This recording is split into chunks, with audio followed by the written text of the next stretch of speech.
Assalamualaikum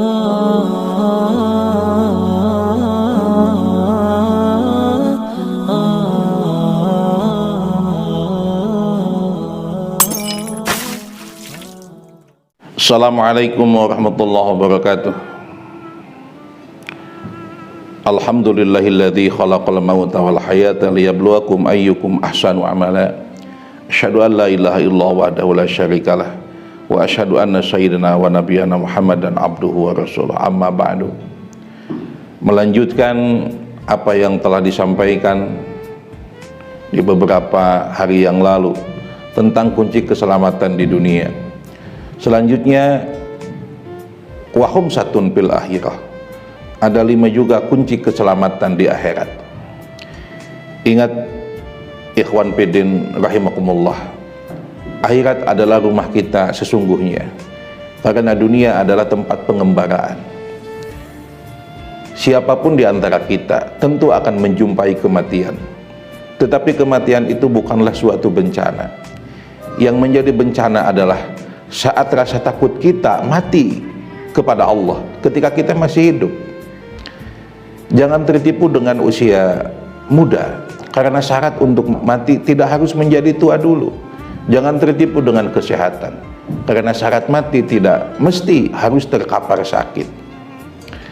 Orang yang banyak mengingat mati, itulah orang yang akan dimuliakan dengan 3 hal. Sebagaimana dikatakan dalam kitab At-Tadhkirah, man aksara dzikral maut ukrima bisalasatin. Barang siapa yang banyak mengingat mati, maka ia akan dimuliakan dengan 3 hal. Yang pertama adalah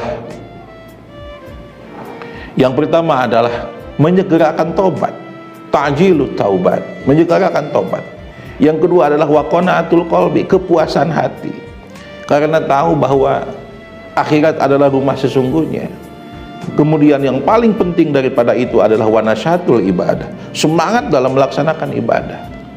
Dan sementara waman nasa al maut, dan barang siapa yang tidak mengingat mati, ujilah bisalasatin, orang itu akan dihukum dengan 3 hal. Ini adalah hal yang sangat bahaya, di mana yang pertama adalah taswifut taubah, menunda-nunda taubat. Yang kedua wa'ada muridho bil kafaf, tidak ridho dengan keadaan, tidak puas dengan keadaan, hidupnya selalu gundah, selalu galau, tidak merasa cukup dengan duniawi, yang akhirnya ia melupakan akhirat.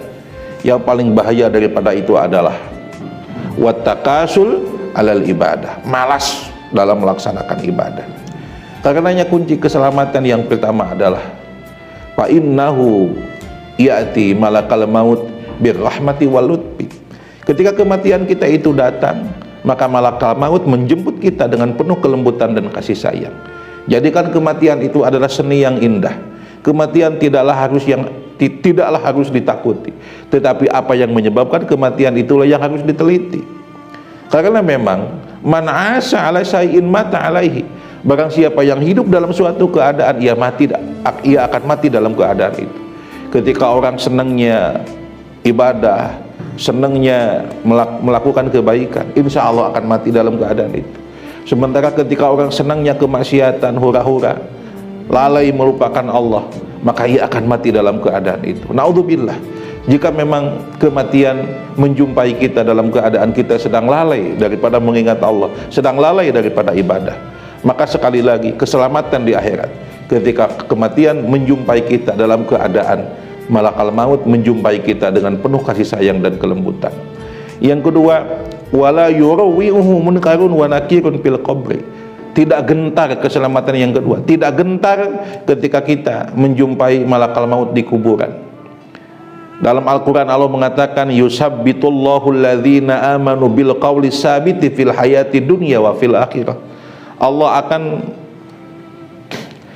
akan menentramkan hati orang-orang yang beriman, baik itu di dunia ataupun di akhirat. Ingat, tidak ada orang yang tidak akan gentar dengan peristiwa kematian, dengan peristiwa kubur. Al-qabru awwalu manazilin min manazilil akhirah. Kuburan itu adalah satu rangkaian titian, di mana titian daripada titian akhirat. Ketika orang selamat di kubur, maka alam selanjutnya akan lebih mudah baginya. Sementara ketika ia sudah celaka di kubur, sudah sengsara di kubur, maka alam-alam selanjutnya akan menjadi hal yang sangat menakutkan bagi dirinya. Kuburan bisa menjadi taman-taman surga. Sebaliknya kuburan juga bisa menjadi lubang di antara lubang-lubang neraka. Sebagaimana banyak dalam hadis dikatakan, ketika orang tidak bisa menjawab pertanyaan malaikat munkar nakir, ia akan dipukul dengan gada besi yang memecahkan semua organ tubuhnya, dan ia akan dihimpit dengan bumi sehingga tulang rusuknya adalah hancur lebur. Naudzubillah. Maka yang kedua adalah keselamatan itu ketika memang malakal maut, ketika tidak gentar ketika menghadapi pertanyaan munkar wa nakir. Orang yang terbiasa mengatakan kebaikan, orang yang terbiasa amal soleh, dia akan mudah untuk menjawab pertanyaan-pertanyaan itu. Meskipun pertanyaannya semua orang juga tahu, man rabbuka, wa man nabiyuka, wa ma imamuka, wa ma dinuka. Yang ketiga, keselamatan itu adalah aminan minal faj'il akbar. Selamat daripada goncangan besar. Selamat daripada goncangan besar. Ingat, ketika terjadi kiamah, bagaimana kita banyak membaca dalam literatur seperti yauma yakunun nas kal farosil mabsus wa takunul jibalu kal ihnil manpus. Ketika gunung-gunung berterbangan bagaikan kapuk di angkasa, kemudian orang itu bertebaran seperti laron-laron yang bertebaran ke sana kemari. Maka keselamatan di akhirat adalah orang yang selamat daripada faj'ul akbar, kegoncangan yang besar. Kemudian yang keempat, keselamatan itu adalah tuqbalu hasanatuhu wa tumhi sayyi'atuhu. Ketika orang diterima amal kebaikannya, kemudian dihapus amal kesalahannya.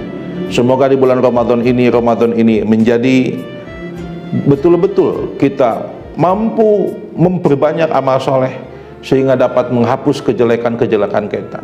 Karena memang Ramadan dikaitkan dengan 11 amalan ibadah yang semuanya adalah gufirallahu ma taqaddama min dzambi, gufirallahu ma taqaddama min dzambi.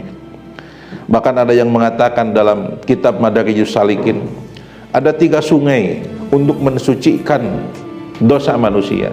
Yang pertama adalah sungai taubat, kemudian yang kedua adalah sungai kebaikan-kebaikan yang dapat menghapus kesalahan. Maka jadikan di bulan puasa ini adalah sungai kebaikan-kebaikan yang dapat menghapus kesalahan-kesalahan kita. Yang ketiga adalah sungai musibah. Barang siapa yang tidak bisa disucikan dengan 3 sungai itu, maka orang itu mesti akan disucikan, akan dibersihkan dengan nerakanya, dengan neraka jahim. Maka yang ketiga adalah keselamatan di akhirat apabila seluruh kebaikan kita diterima oleh Allah, kemudian kejelekan-kejelekan kita dihapus oleh Allah Subhanahu wa taala. Tidak ada hal terindah, tidak ada kebahagiaan yang paling diimpikan. Paman zuhjiha anin nar wa udkhilal jannah faqad faz fawzan adzim. Ketika memang orang dihindarkan dari api neraka, dia masukkan ke surga, itulah kemenangan, itulah kebahagiaan yang hakiki. Kemudian yang terakhir, keselamatan di akhirat adalah ketika dia mampu melintasi sirat kal barqil lami, bagaikan kilat yang maju dengan cepat. Itu adalah keselamatan di akhirat. Keteguhan kita berpijak di atas kebenaran, kemudian amal soleh kita yang kita laksanakan secara kontinu, kemudian keikhlasan kita dalam beribadah, itu akan membantu kita nanti bisa selamat meniti titian panjang, yang titian panjang itu sangat menakutkan sekali. Bahkan ada yang mengatakan bagaikan 1 rambut dibelah 7, kemudian tajamnya adalah bagaikan pedang, kemudian kecilnya bagaikan rambut 1 dibelah 7. Mudah-mudahan kita diselamatkan di akhirat. Yakni sekali lagi, kunci keselamatan di akhirat, banyaklah mengingat kematian, sehingga kematian kita datang Malaikat menjemput kita dengan penuh kelembutan dan kasih sayang. Kita tidak gentar nanti ketika di kuburan. Kemudian kita selamat daripada kegoncangan yang besar. Mudah-mudahan juga kebaikan kita diterima, kesalahan kita dihapus oleh Allah Subhanahu wa taala. Kemudian kita mampu melintasi Shiratal Mustaqim dan kita sampai kepada jannahnya Allah. Amin ya Allah ya rabbal alamin.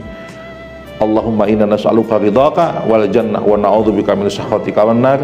Wassalamualaikum warahmatullahi wabarakatuh.